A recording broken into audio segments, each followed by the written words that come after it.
Hi, welcome to Things You Don't Learn in School.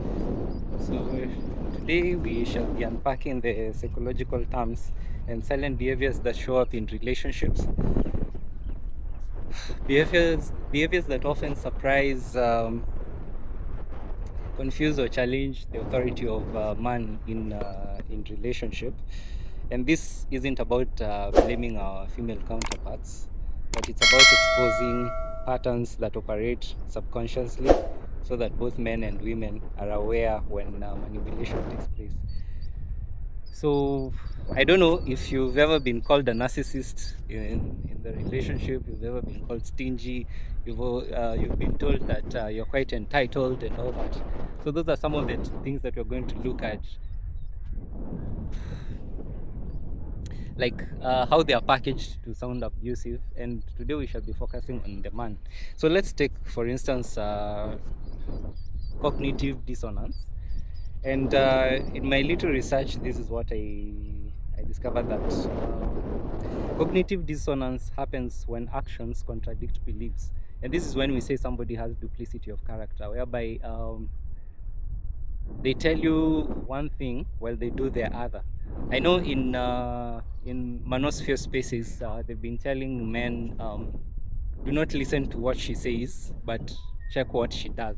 And I tend to agree with that because it carries truth in that if there is no consistency of character, or what we would call integrity, then there are questions that arise in terms of is this person genuine, or is she not genuine? So a woman may say she wants stability but be attracted to inconsistency or chaos. When a man questions the contradiction, the defensive reaction often surprises him. So research from the American Psychological Association shows people defend contradictions to avoid internal discomfort. And so sometimes she's not fighting you, she's fighting the discomfort within. So as a man, you need to check on those things. Make sure you study her character and see if she means what she says, or she says what she means. Number two is projection. And projection is when someone attributes their own feelings to onto you. I'm sure you've had somebody being told, or maybe you've been told, why are you projecting on me? You get it? So uh, this happens when a woman feels insecure but calls you insecure. She's the one feeling whatever she's calling you. She feels tempted but accuses you of disloyalty. So it has reminded me of something. What most of the time when you are accused of something, most probably she's the one who is doing it. Most probably she's the one who is doing it. I'm not saying all the time, but most probably she's the one doing it. So studies in the Journal of Personality and Social Psychology show projection increases when someone fears losing emotional power. And it's a psychological shield, but it often blindsides men.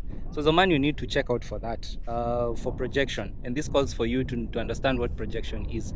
And sometimes you may be pushed to a corner where you feel like you have to defend yourself, sometimes even apologize for mistakes that you've not done, just so that she makes you feel what she puts you in a place where you doubt yourself, that you cannot think that she's the one actually doing what she's accusing you for. Number three is gaslighting. See, this thing is common, especially with the Gen Z. Why are you gaslighting? Stop gaslighting and all that. Yeah, so this is one of the most destabilizing. In that, gaslighting makes you question your reality, uh, and puts you in a place where you have to say, I never said that, or you're imagining it, or you're too sensitive. Those are some of the statements that you may have to say, like you may have to say when you're defending yourself after you've been gaslighted. So Harvard psychologists note that gaslighting appears when one partner feels threatened by the other's clarity or confidence. Yes, the person who gaslights you, most of the time, he or she is projecting, as we talked earlier, of the chaos that are within. So, and because they are chaotic on the inside, they'll make you also become chaotic by causing you to doubt yourself and put you in a place of confusion. So it's not always malicious, but it's deeply damaging. It's one thing that is that is very damaging, especially if you've been through this place. I know you can relate. And if you have such a story, you can share it on the comment section so that we get to learn we get to learn about your experience. Another thing is splitting. So splitting, this is it's called black and white thinking. This is when one moment you're perfect, the next moment you're the villain. Splitting happens when emotions swing from idealization to devaluation. And this normally puts men in a place where they get shocked because their behavior didn't change, but her emotional lens did. So you need to also watch out for that. It's called splitting, actually. One moment she's saying this, the other moment she's saying the other. One moment, oh, you've changed, you no longer do this the way you used to. The next moment, no, you need to change also. You've been doing that thing for the longest time, so you need to check out for that. Maybe she's just operating through she's going through her emotional vicissitudes, and you need to hold your frame as a man and be confident in yourself, because such moments can throw you can throw you off the radar of your purpose, off the radar of your life, off the radar of your focus, and put you in a place whereby you begin to think you're not good enough. Number 5 is something called triangulation, and triangulation tends to happen a lot, especially in Africa and in Kenya. We get to see this a lot, and sometimes it happens in this way. Maybe let's take a good example in the office, where you sit with okay, let's say you're sitting in an office that has ladies, and the lady is explaining a point to you, but for her to prove herself right, or for another gentleman to prove himself right, they add a third party. So in relationship, triangulation is when someone brings a third party into the conflict to strengthen their position. You get? So, and this happens a lot. Even my sister agrees. My friends think you're overreacting. Have you ever been to a place whereby you ask your woman to or you pointed out something in her character that was not right, and at the end of the day she ends up telling you, but my friends think this of me, or so and so thinks this of me. So what by her validating her behavior through the feedback from her friends, who most of the time, sometimes they've just learned to tolerate her behavior, she puts you in a place whereby you look at yourself as having a problem and not being able to see her as her friends do.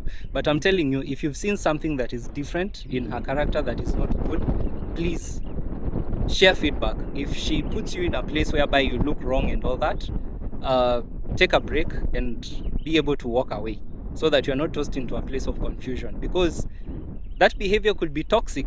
And now the fact that you choose to just sweep it under the carpet, it means you will have to live to tolerate it.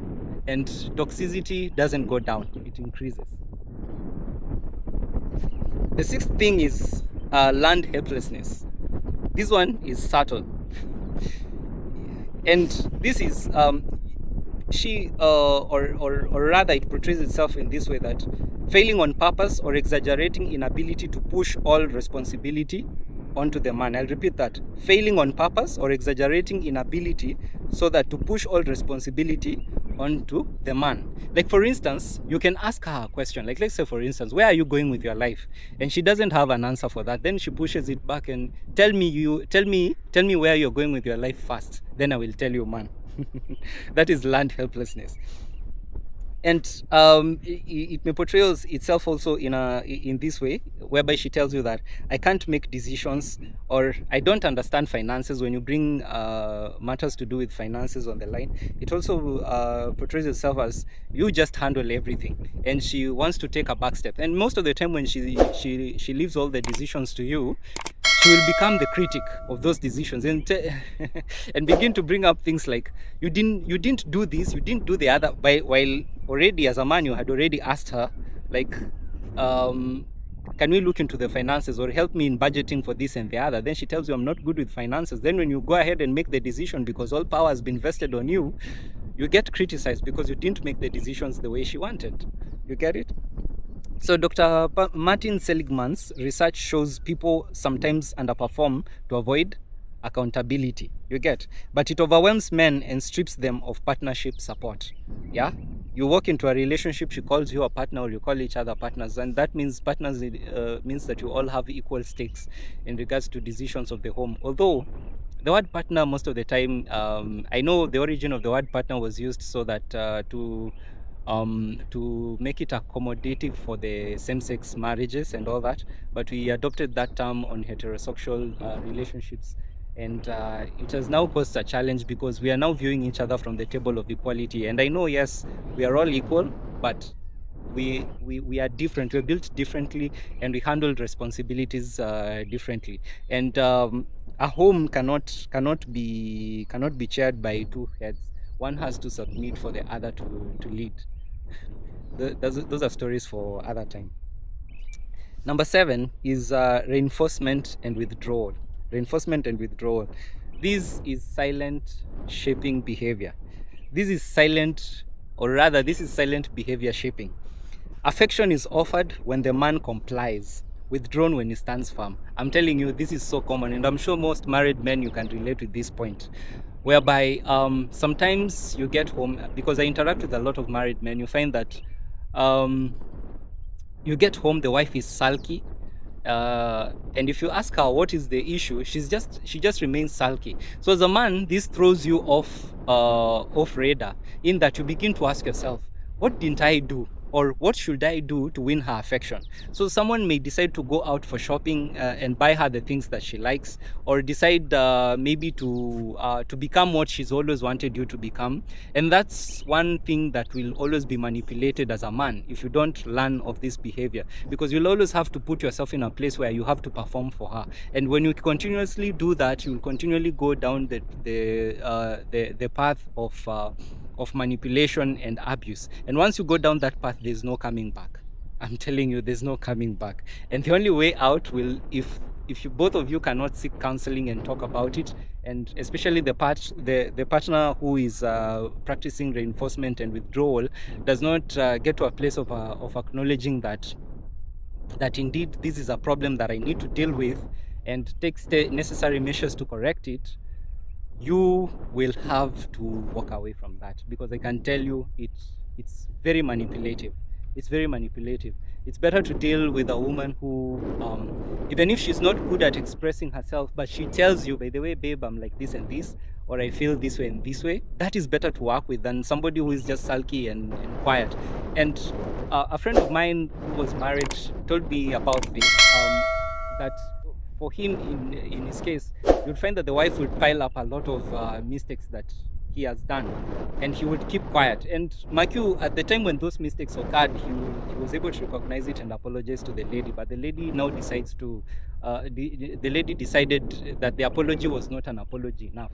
So when he would get to bed and he wants to fall asleep after a long, tiresome day of working, at around midnight, you know that moment when you just turn your head and you realize, oh, the lights are still on. What's happening?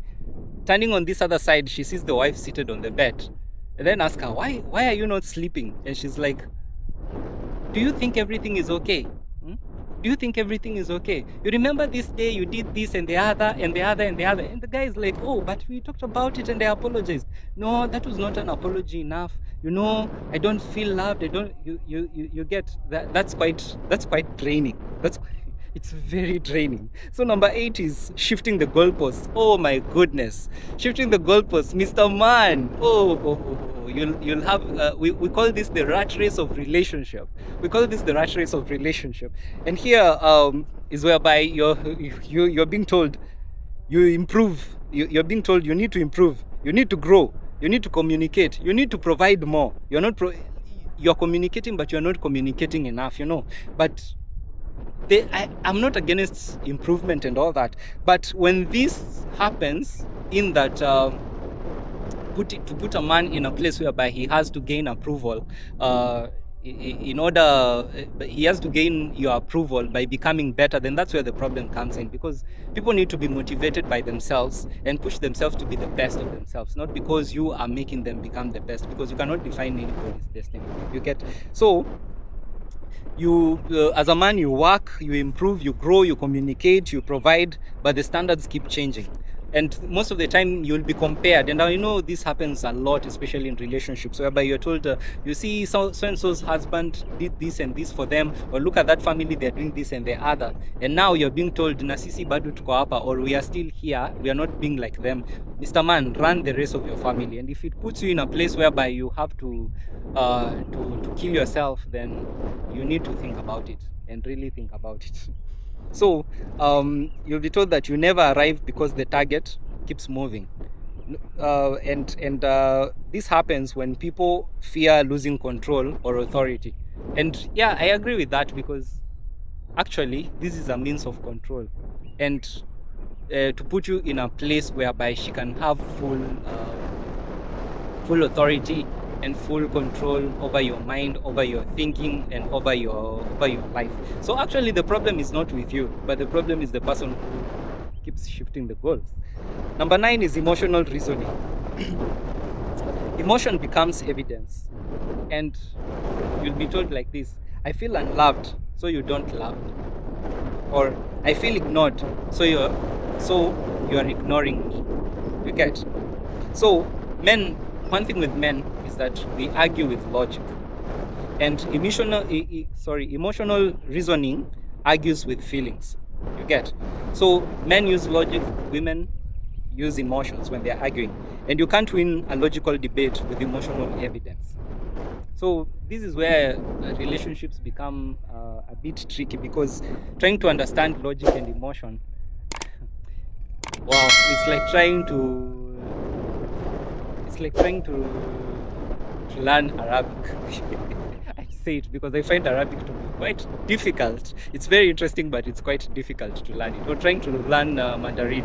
You get it. So the both of you need to be at a place of understanding, and that's why the importance of having the head in the home is important, so that even when there is this emotional volatility and a lot of misunderstandings, which maybe at that time the woman is feeling, at that time she's not loved or she's not being understood, there has to be somebody who needs to make a decision for the family to move forward. And that's why this issue of headship is quite important, that there needs to be that person whom the buck stops with, even when all these things happen. And I'm not saying that her emotions should be invalidated or anything, but you need to study it from case to case. There sometimes it could be abusive, sometimes it could be her expressing what you genuinely are not doing. So you need to observe that case to case and be able to make a decision. And finally, we look at not even finally, we are not even done. Yes, let's move to point number 10. I hope you're enjoying. I'm just doing it freestyle. Parentification. This is where a partner treats the man like a child. Oh my God, this thing happens a lot in African homes. Being mothered. You know that moment when you walk into the door of the house and you put your shoes. Ladies, listen here. When a man opens the doors and he puts the shoe and leaves the shoes at the door, it doesn't mean that she disrespects you, but it means he's putting the shoes next to the door because it will be easier for him to wear them when he's walking out. So you need to understand that. If he leaves his coat on the sofa, there's a better way of telling him, babe, we have a closet over there. Can we go and put the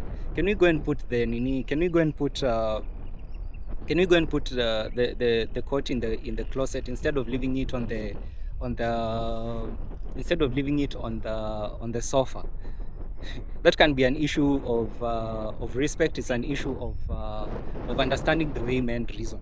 So no man marries a parent, even if the mother or the father is dead, or sad to say, yes, they've lost their lives. Nobody marries a parent. So you need to understand that. So that's why relationships have to carry a lot of respect. You do not need to mother your man. He's not a child. There was no deficit of a parent in his life that you need to come in and fill that space. Even if both parents are gone, he marries a wife, he marries a helper. So stop parenting your man. This is one of the things that tends to piss us off. And you see this portrays itself in overcorrection. You find that you're being overmanaged. every time, like for instance, you're at work, you'll have to be to be called every time to report where you are. If she cannot find you, she will have to go through your friends to reach to in order to find out where you are. If she calls you, if you're in the middle of a busy street, you'll have to explain where you are. You'll have to explain what you're seeing around so that she can know in which and what street you are in. You get. And sometimes you also get to a place where you are criticized over everything. As a man, you get criticized over everything. And my cue, this connects with the initial point of withdrawal, of withdrawal, whereby we talked about she decides not to be involved in the decisions of the family and tells you, I'm not good with finances, or I'm not good with this, or you go ahead and do it, which is just a means of her withdrawing herself from the situation. And then after such situation, what follows is criticism of the decision that you made. Mark, you at that point, you had already informed her that you want to make this and the other decision, and you need to hear her opinion about it. Also, you find that this shows itself in micromanaging, in how she micromanages the man's decisions. You get, like, you make a decision about this, she wants to know all the intricate issues, and that's not bad. But look at what we are saying, micromanaging decisions. That means you've already decided to do something, but now you are being put in a place whereby you have to overcorrect, over-calibrate, overdo this and the other, just so that the decision can fit what she wants. That's where manipulation is. Not so that the decision can favor both of you, but the decision can fit what she wants. So this is a pattern that shows dominance rooted in childhood trauma roles and not intentional disrespect, but it undermines male leadership silently. So most of the time, these are the childhood traumas that she's dealing with, and most of the time it tends to show itself as a desire for attention. Number 11, this is the common one. If a man, you've not been called a narcissist, then I don't think you're a man. Anyway, I'm just kidding. Narcissism. Let's talk about narcissism. This is one of the most disruptive patterns. And a narcissistic partner may minimize your achievements, take credit for your effort, shift blame, play victim when confronted, react with rage or silence when held accountable. I'll repeat that. Minimize your achievements, take credit for your effort, shift blame, and play victim when confronted. And finally, they will react with rage or silence when held accountable. So watch out for those things. Watch out for those things. Most of the time I've realized, when you're called a narcissist, actually it's the other person who is a narcissist. Because it's a way of projecting whereby you take your feelings and put it on the other person, just to make the other person feel bad and to absolve yourself of accountability. And I'm not saying that there are people who are not narcissistic. Yes, there are. But before you use that title on somebody, write that title on the mirror and look at yourself and ask yourself, who is the narcissist here? Then once you've dealt with yourself, then you can go and label the other. Because I find this thing being used, this term narcissist being used a lot irresponsibly. And one thing I've come to realize, it's one of the means that is being used in relationships to sabotage authority. Because when there is a solid authority of a man and you begin to ask questions maybe of how things happen at home, or even holding her accountable, maybe you've seen the way she hangs around with male partners and all that, and you call her to accountability and she fights you back, or maybe even the way she dresses does not represent integrity and what you stand off as a family, or maybe it makes her look like a hoe, you know. Sorry for using that time. It's not something that looks responsible and respectful, and she comes back at you. You know when to use the term narcissist. So DSM-5 criteria shows narcissism thrives on validation, control, and emotional superiority. So when a man asserts healthy boundaries, the narcissistic partner experiences it as a threat and responds with manipulation, emotional punishment, or withdrawal so that you pull down the boundaries. So to her, the relationship isn't a partnership, it's a stage of performance. Finally, let's move to another common term, entitlement. Entitlement is the belief that one deserves special treatment without equal responsibility. Kenyans, are you familiar with the term baby girl treatment? Treat me like a baby girl, the baby girl thing. Yeah, if you're familiar with that, you know when to use the term entitlement. Yes, and a lady will tell you this: you should do this for me simply because I am a woman. That's being entitlement.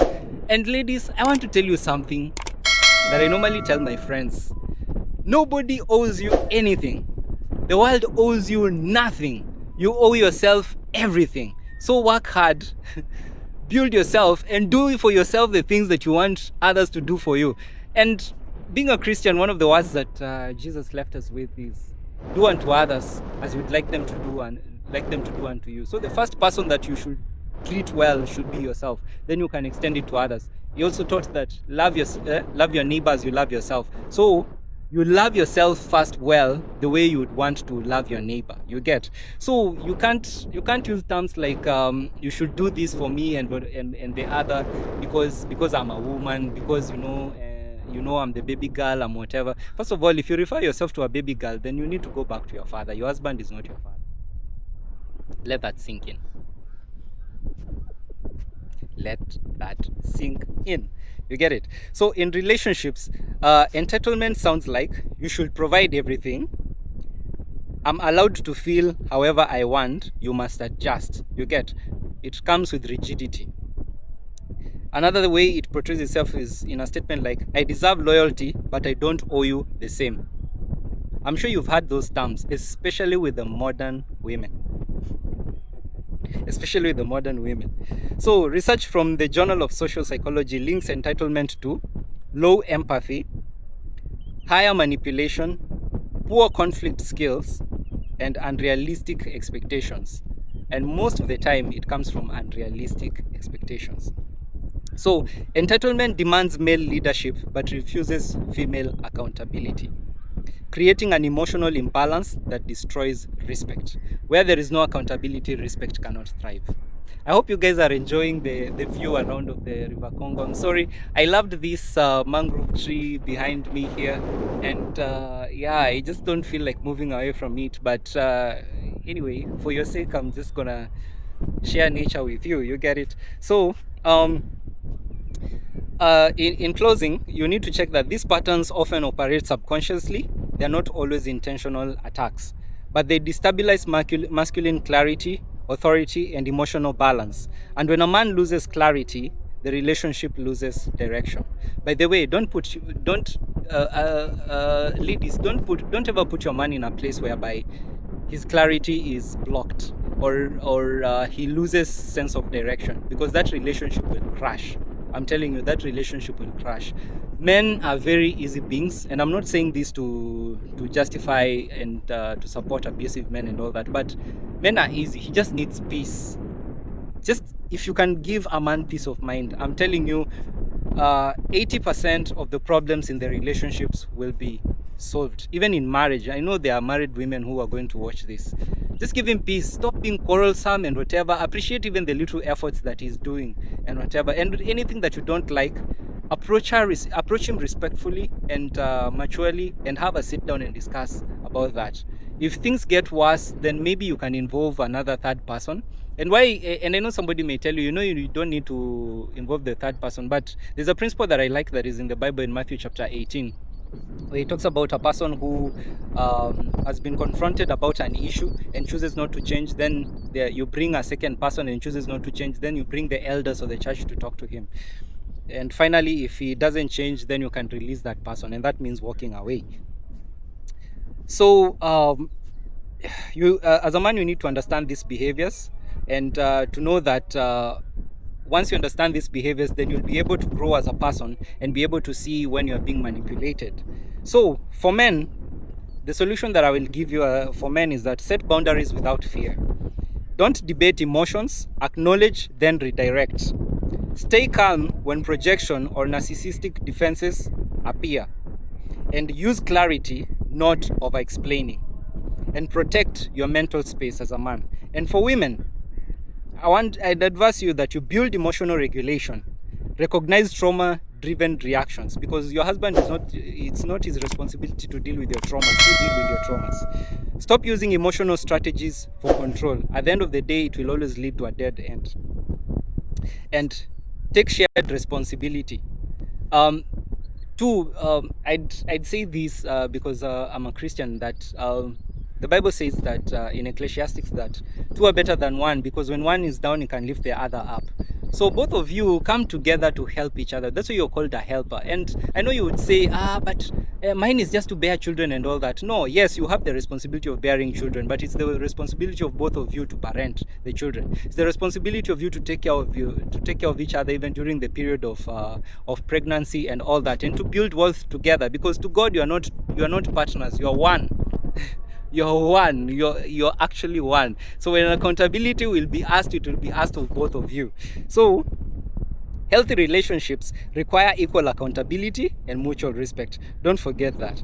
So if today's episode has opened up your eyes, has caused you to understand the manipulative tactics that our ladies tend to use around us, I'd ask you one thing. Please subscribe, hit the like button, and share this content with as many as you can. And please remember to comment also on the comment section. Today I've just been doing it freestyle, away from the norm where I tend to sometimes read from somewhere, although I've been referring to my notes. But either way, the point is the truth does not change. And I pray that you accept me in my imperfections. So see you on the next one. Bye bye.